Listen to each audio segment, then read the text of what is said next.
Subscribe करें और bell दबाएं ताकि कोई खबर रह न जाए। Thank you Jameel. जमील, उस सारे अरसे के बाद शायद मेरा पहला प्रोग्राम, और शायद मुझे लगता है कि I will be a bit emotional, लेकिन सबसे पहले तो मैं आपका शुक्रिया इसलिए अदा करना चाहती हूँ कि जब मीडिया के अंदर जिस तरह की खबरें सर्कुलेट करी थी, there are few upright journalist जो सच्चाई के साथ खड़े थे, जो सही बात कर रहे थे, और सुबह तक क्या अब तक भी वो एक ऐसी चीज़ को जो उनके मुल्क के इंटरेस्ट में है उसी को इंडोर्स करते हमें नजर आए। तो इसमें अगर जब इस जिद्दोजहद में नाम लिखा जाएगा तो आप लोगों को अभी नाम सुनहरी हरूफ में लिखा जाएगा। सबसे पहले तो मैं एक बात बताऊंगी, कोई रह तो नहीं गया इस मुल्क में जो मेरे खिलाफ नहीं है। ये आखिरी लफ्ज थे उस एक शख्स के, और इन अल्फाज की जो गूंज है ना, वो मेरे पाकिस्तान में सदियों तक, दिहाइयों तक गूंजती रहेगी। और हम अपनी तारीख पर शर्माएंगे कि किस तरह से एक कौम के हीरो को, एक ऐसे शफीक बाप को इन्होंने ये क्या किया।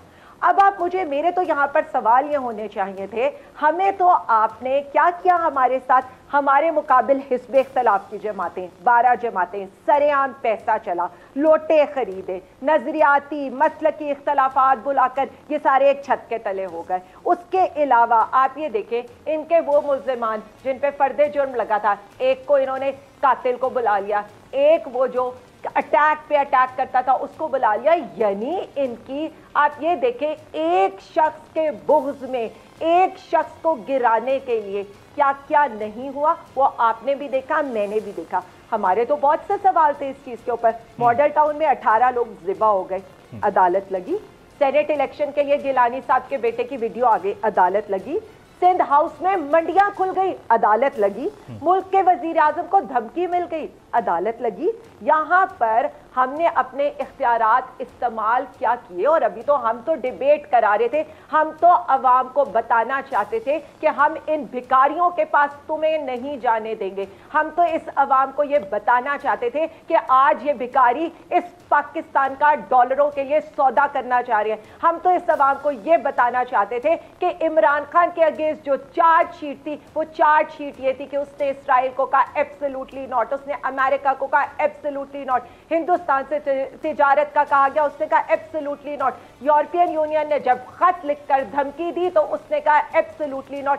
लेकिन ये गुलामाना ज़हनियत ये कैसे समझ सकते थे, क्योंकि वो कहते थे हम ड्रोन अटैक करेंगे, ये कहते थे सर तस्लीम खान, वो कहते थे हम आपका वो हाल करेंगे कि दुनिया देखेगी, ये कहते थे सर तस्लीम खान। फर्क है, कल रात मैं तो ये जानती हूँ हर मुहिब्बे वतन पाकिस्तान अश्क बार था। कौन सी माँ, बहन, बेटी, मेरे बेटे, मेरी बहनें, मेरी माएँ, मेरे बाप, सब इस तरह से जो रोए हैं, इस मुल्क के लिए रोए हैं, उस एक शख्स के लिए रोए हैं।